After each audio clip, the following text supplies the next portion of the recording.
Could you kindly put light on the criteria of the interpretation of the Holy Quran, of choosing whether the meaning is to be taken metaphorical or literal?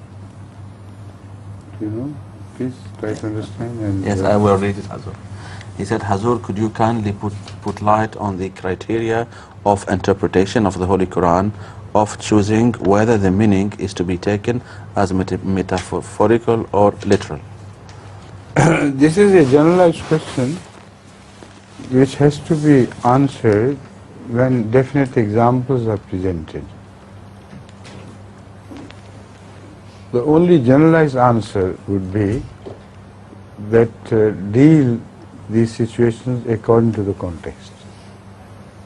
And the context of the Holy Quran always clarifies the subject and throws light on the correct meaning. There is no exception to this rule. Yashuddu ba'dahu ba'da. Part of the Holy Quran always supports the other part of the Holy Quran. It happens in two ways.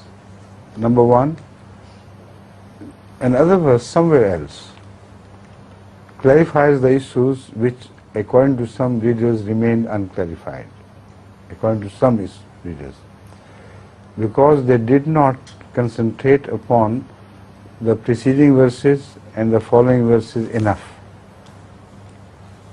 So, if they had concentrated, they would find no complication anywhere. If they fail to do so, other verses from somewhere else will throw light on the same subject in a manner that they will, if they are sensible people, naturally it's expected, then they will not be able to miss the point. It will be made manifestly clear. Is this what you wanted to learn about? Right.